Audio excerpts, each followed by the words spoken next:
నమస్తే.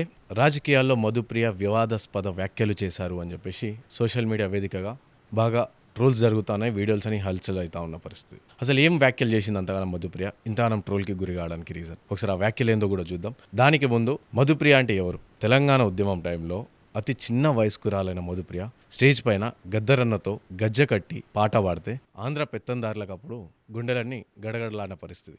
ఒక live example ఏంటంటే, నేను అప్పుడు చిన్న ఉన్నప్పుడు కోటి కాడ అడ్వర్టైజింగ్ టవర్ పైన ఒక పర్సన్ తెలంగాణ కోసం ఆ టవర్ ఎక్కి దుంకుతాను అని చెప్పేసి హల్చల్ చేస్తూ ఉంటే ఆ టైంలో చాలామంది కేటీఆర్ కావచ్చు, కవితక్క కావచ్చు, వారితో పాటు వీళ్ళందరూ వచ్చారు. తెలంగాణ కళాకారులు, ఉద్యమకారులు అందరూ వచ్చారు. వారితో పాటు మధుప్రియ కూడా వచ్చారు. మా డాడీ నాకు స్పెషల్గా చూపించిండు, ఓ మధుప్రియ ఆమెనే మనం టీవీలో చూస్తాం కదా అని చెప్పేసి ఈ విధంగా చూపించారు. అతి చిన్న వయసులో తెలంగాణ ఉద్యమం కోసం, తెలంగాణ కోసం ఉద్యమంలో చురుగ్గా పాల్గొన్న బిడ్డ మన తెలంగాణ ఆడిబిడ్డ మధుప్రియ. తన పైన ఈ విధంగా ఇప్పుడు సోషల్ మీడియాలో దుష్ప్రచారం జరుగుతూ ఉంది. చాలా వరకు ట్రోల్స్ జరుగుతుంది. అసలు ఏం మాట్లాడింది మధుప్రియ? అంతానం వివాదాస్పద వ్యాఖ్యలు అని చెప్పేసి తమ్నెల్స్ పెట్టడం కావచ్చు, మరోసారి రాజకీయ వర్గాలు హాట్ కామెంట్స్ చేసిందని చెప్పి పెట్టడానికి అసలు ఏం వ్యాఖ్యలు చేసింది, అసలు ఏం మాట్లాడింది ఒకసారి మరోసారి మనం కూడా వీడియో విద్దాం. రేవంత్ రెడ్డి కోసం పాటలు పాడమంటే మధుప్రియ పాడుతుందా? ఇప్పుడున్న సిచువేషన్ రేవంత్ రెడ్డి కోసం పాటలు పాడమంటే మధుప్రియ పాడుతుందా? ఇప్పుడున్న సిచువేషన్ రేవంత్ రెడ్డి కోసం పాటలు పాడుతుందా? లేదా రేవంత్ రెడ్డి కోసం పాటలు పాడమంటే మధుప్రియ. వీడియో ఒకసారి మనం విందాం. ఆర్టీవీలో ఉండే మధు అన్న తన క్వశ్చన్ అడిగి, ఇప్పుడున్న ప్రజెంట్ సిచ్యువేషన్లో రేవంత్ రెడ్డి కోసం మధుప్రియ పాటలు పాడుతుందా లేదా అని చెప్పేసి మధు అన్న అడిగారు. ఇప్పుడున్న సిచ్యువేషన్లో రేవంత్ రెడ్డి కోసం పాటలు పాడుతుందా? లేదా ఎందుకు ఇప్పుడు మనం లైఫ్లో ఒకదానికి కమిట్ అయి ఉంటాం. కమిట్ అయి ఉన్నప్పుడు వాళ్ళకే పాడాలని ఉంటుంది. సరే, ఇంతకు ముందు నేను బాపుతో ట్రావెల్ కాముందుకు నేను పాడుంటా, కానీ ఇప్పుడు మాత్రం ఖచ్చితంగా నేను ఫుల్ ఫ్లెజ్డ్గా బాపు కోసం పాడాలని నేను అనుకుంటున్నాను. క్లారిటీగా అడిగారు. తను చెప్పేసింది, ఇప్పుడున్న పరిస్థితుల్లో రేవంత్ రెడ్డి కోసం పాటలు పాడతారా అంటే లేదు, పాడను. ఎందుకు పాడను అంటే, నేను లైఫ్లో కొన్ని కమిట్ అవుతాం.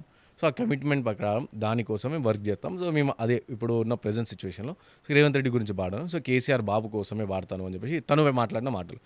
ఎవరైనా సరే మన లైఫ్లో మనం ఏదైనా అనుకుంటే, దేనికైనా కమిట్ అయితే దాన్ని ఫాలో అవుతూ ఉంటాం.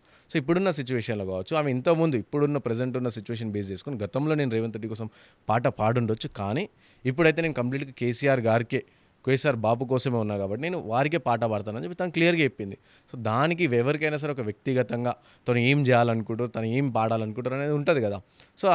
ఆమె ఒపీనియన్, ఆమె పర్సనల్ ఒపీనియన్ తను చెప్పింది. దానికి సోషల్ మీడియాలో వివాదాస్పద వ్యాఖ్యలు అని చెప్పేసి, లేకుంటే నా ప్రాణం ఉన్నంత వరకు కేసీఆర్ కోసమే వాడతా, ఎక్కడ కూడా నా ప్రాణం ఉన్నంత వరకు అని చెప్పలే.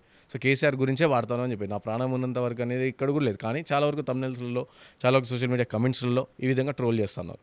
ఫస్ట్ మధుప్రియని ట్రోల్ చేసే ముందు మధుప్రియ చరిత్ర ఏంది అని చెప్పేసి, అంటే మన తెలంగాణ ఎట్లా వచ్చింది, 1200 మంది విద్యార్థుల ఆత్మ బలిదానాల వల్ల వచ్చిన తెలంగాణ. అందులో చాలామంది ఉద్యమకారులు, జర్నలిస్టులు, రాజకీయ నాయకులు, వీళ్ళందరి పోరాటంలో మధుప్రియ పాత్ర కూడా ఉంది.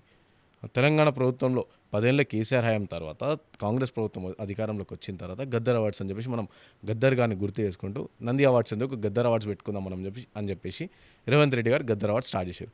అందులో ఉద్యమకారులకు కూడా అవార్డ్స్ ఇస్తూ ఉంటా పరిస్థితి. అందులో మధుప్రియ గారి పేరు ఎక్కడైనా ప్రస్తావన వచ్చిందా? రాలేదు. అట్లా ఆ విధంగా అవమానించకపోగా మళ్ళీ ఇప్పుడు ఈ విధంగా కొత్తగా ట్రోల్స్.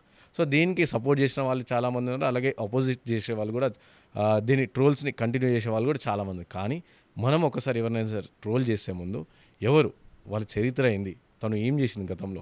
సినిమాల కోసం పాటలు పాడింది, దాని తర్వాత తెలంగాణ ఉద్యమాల కోసం పాటలు పాడింది, ఇప్పుడు కూడా మళ్ళీ కంటిన్యూ చేస్తూ ఉన్నది. కానీ తన వ్యక్తిగత అభిప్రాయాన్ని తను చెప్పింది. పర్సనల్గా ఎవరిని కూడా విమర్శించలేదు. నేను పాడాలనుకోవట్లేదు కాబట్టి పాడట్లేదు అని చెప్పి సింపుల్గా చెప్పేసింది. దాన్ని రాజకీయం చేసి ఇంతగానో తనను కంప్లీట్గా ట్రోల్ చేసే ప్రయత్నం చాలా వరకు కొన్ని పార్టీలు, కొంతమంది వ్యక్తులు చేస్తున్న కుట్రలో భాగంగానే కనిపిస్తున్నాయి. కాబట్టి మనం కూడా ఒకసారి ఆలోచించాలి. మధుప్రియ అతి చిన్న వయసులో గజ్జగట్టి, తన గాలికి గజ్జగట్టి తెలంగాణ కోసం కొట్లాడిన వ్యక్తి. అలాంటి ఆమె పైన, మన తెలంగాణ ఆడిబిడ్డ పైన, మన తెలంగాణ ఇంటి ఆడబిడ్డ పైన ఈ విధంగా ట్రోల్ చేయడం కరెక్టేనా కాదా? ఒకసారి మీరందరూ ఆలోచించండి.